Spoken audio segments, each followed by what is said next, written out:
you have your selection of any girl here, and there's the only thing that matters is your wallet. It doesn't matter your size, doesn't matter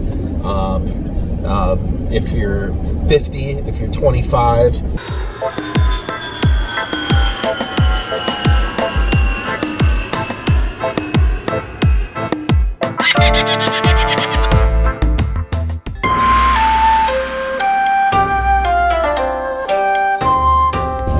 All right, part 3 of our discussion of all things Thailand with Shawn Connery. And this time we're going to be talking about Thai ladies, which is a major reason a lot of people come to Thailand. You've got sex tourists who literally come here for 3 weeks, bang a bunch of chicks and leave, all the while making promises that they're going to come back and marry them. Kind of fucked up, but it happens. And then you have Thai women who are just after guys for money, and just fuck them, hoping to get money from them. Buy me a car, buy me a house, buy me whatever. So the men who are really looking for a good woman here have to watch out for gold diggers, and women who are looking for a good man have to watch out for the sex tourist. Wham bam, thank you ma'am, and they leave, they lie, and they go back to the country, never come back again, never talk to them again, whatever.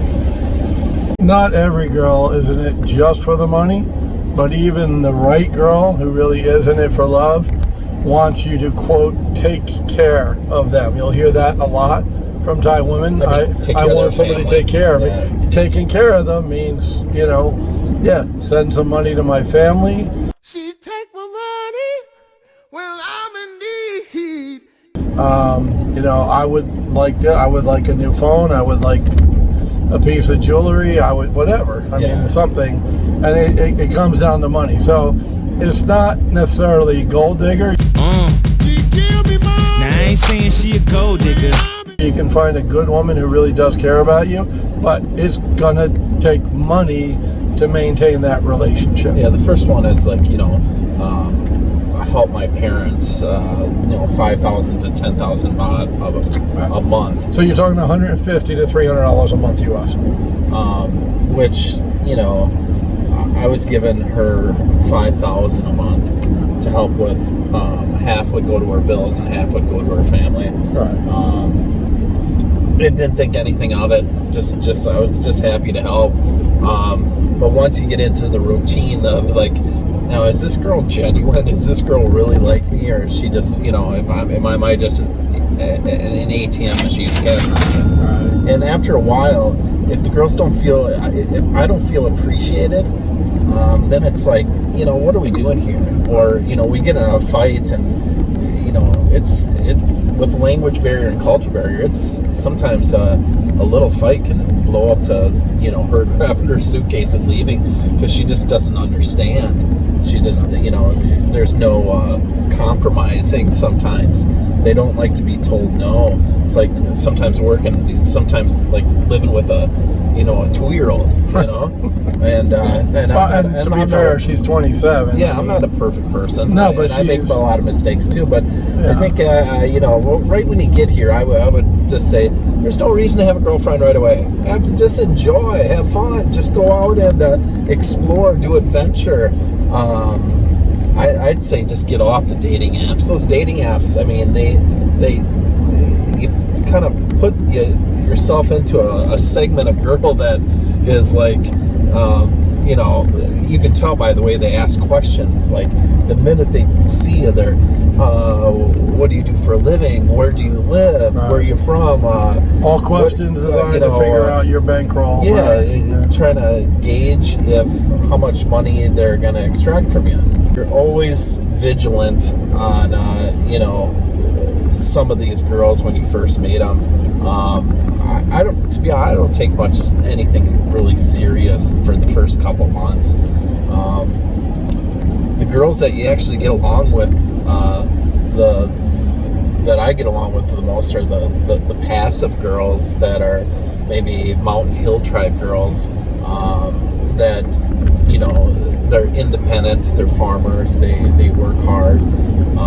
Like if I see a girl on a dating app that has like a glass of wine I swipe left on all those girls. Those girls are always, there's always you know, if they're trying to act rich, like you know, they're on the back of a boat or a fancy boat or taking pictures next to Mercedes or something, that's the last girl I want to see. If you have an Instagram account or a TikTok account, I know that's gonna, you know, exclude like 50% of girls, but if you have some like insecurity or you're not that independent and you're trying to be someone that you're not, I want a girl that's normal, that has a normal job.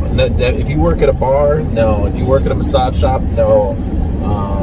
If you're a freelancer, definitely no. Just not interested in those girls. Those girls have high kilometers on them. They're like a Subaru of 400,000 kilometers on them. I'm not engaged to that. I can't trust that. So I go for like a humble mountain hill tribe girl that's very kind, very sometimes shy.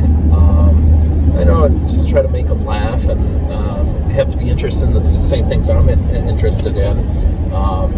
And most of the times, those mountain hill tribes girls they're pretty laid back, pretty normal, not high strung. So right, I agree.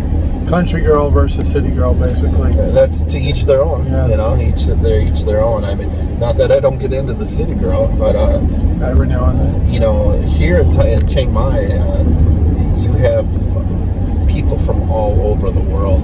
So you have Japanese girls, you meet Chinese girls, Korea, a lot of South Korean girls, a lot of girls here from Seoul.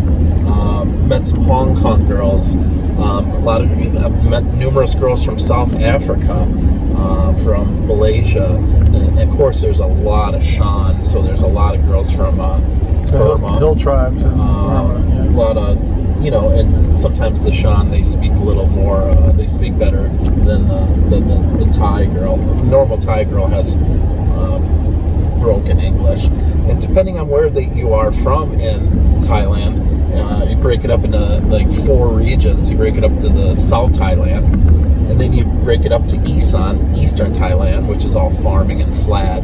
And then the mountain girls are, you know, the mostly northern Thailand. So you got Chiang Rai, Mae Hong Son, Chiang Mai, Phayao, Nan, and anything that's way up by the northern border.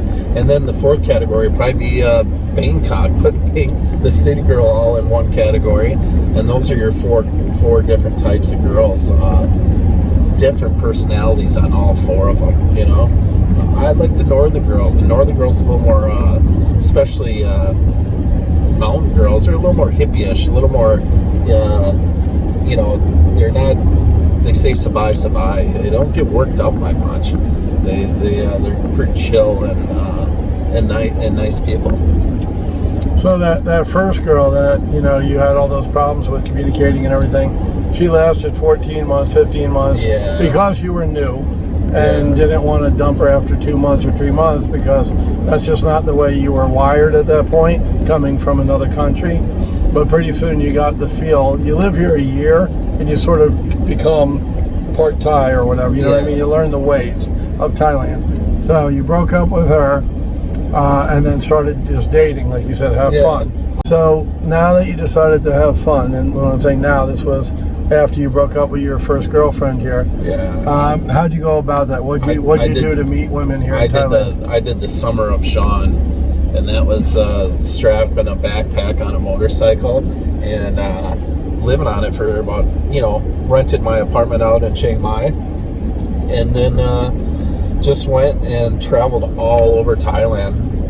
And then after figuring out which population I like, I mean, I was in the right area. I would go on Tinder. I'd go on Thai Friendly. I'd do the Facebook dating app. You know, at the age of 47, that's pretty old to be on dating apps, but very normal in Thailand. And age doesn't really matter in Thailand. It doesn't matter how old you are. I like a girl that's a little more you know, hippie-ish, like I said. Not a girl that's a city girl. you have your selection of any girl here, and there's the only thing that matters is your wallet. It doesn't matter your size, doesn't matter if you're 50, if you're 25, if you're kind and you're genuine and you make them laugh and you have fun and you do activities and adventure. Girls are, I mean, a lot of the girls are pretty normal and nice and very kind. It's weird in America. A doctor would never date me. A veterinarian would never date me. There's a lot, I'm more of a, I'm a pretty laid back guy. I don't like someone with like a lot of material possessions and like showing off. And it's just here. It's up here. They don't. Most of the girls do not care about that stuff. I mean, most of them are pretty laid back. If you want to go on a date every day until you find a wife, you could do it. You could go on 100 dates in 100 days. Right.